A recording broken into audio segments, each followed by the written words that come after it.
Hanuman was flying high into the sky over the ocean, and all of a sudden, he couldn't move. It was as if he was paralyzed in midair. He wasn't going forward, he wasn't going backward, he wasn't going sideward. He couldn't move. He was just stuck in the sky. Hanumanji became very bewildered. What's happened? And there was nothing touching him. He was just in the sky. So he looked up and he looked right and north, south, east, west, and he looked down. And he found there was a horrid Rakshashi that had grabbed on to his shadow. Her name is Simika. Now this Simika, she had tantric black arts.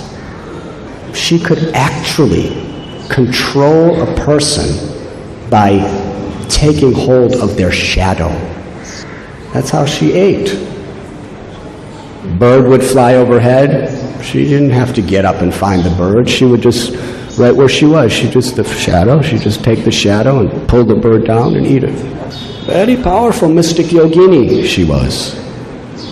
And very, very envious and violent. Actually, it's the nature of an envious person, is they're always looking for the shadow. Envious people do not like to see other people's good qualities. They only look for the dark, the shadow in them. Envious people are very, very fond to find faults in others, to see whatever darkness may be in another person's character, qualifications, or activities. And even if they're not there, they'll somehow or other see it. Devotees are always looking for light. Envious persons are always looking for darkness. They are attracted to darkness. Bhagavad Gita says, Sanisha Sarvabhutanam, that what is day for a devotee is night for a common man, and what is night for a devotee is day for the common man. Devotees are always looking for the chance to serve Krishna. They are asleep to the darkness of ignorance. Whereas materialistic people, they make their whole life creating an entire civilization within the darkness of ignorance, and they sleep to the light of Krishna's mercy. So this qualification of envy is a great, great obstacle. Not only do envious people look for the darkness in others, but they try to overcome, conquer, or destroy others on the basis of that darkness. They try to put themselves in a superior position by pointing out the faults of others. So this was Simika's mentality. She would just grab on to the dark shadow and control and devour people by that process. So Hanumanji looked down and saw that his shadow was captured.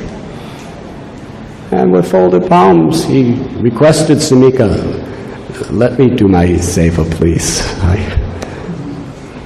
She wanted to eat him. I'll let you eat me later, but let me do my seva. He only wanted to live to serve. That's all. He only wanted to sustain his life so long as he could use it in the Lord's service. But she just horribly, she just growled and screamed at Hanumanji and said, I will eat you at this very moment. No one can cross by me. She was so envious. She opened her mouth to a gigantic size, to devour Hanumanji. Hanumanji again understood, no use becoming big. He became the size of the tip of a thumb, and just flew right into her mouth, right down her throat, right into her stomach, and he traveled around inside her body and went to each one of her organs and with his claws ripped them apart. Then he went right to her heart and Hanumanji ki ripped it with his sharpened claws.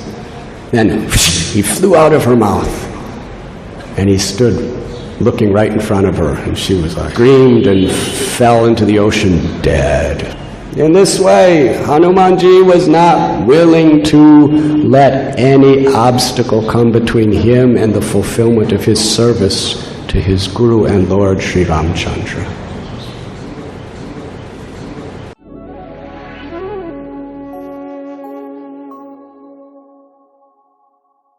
You were listening to Radhanath Swami on thesacredconnect.com.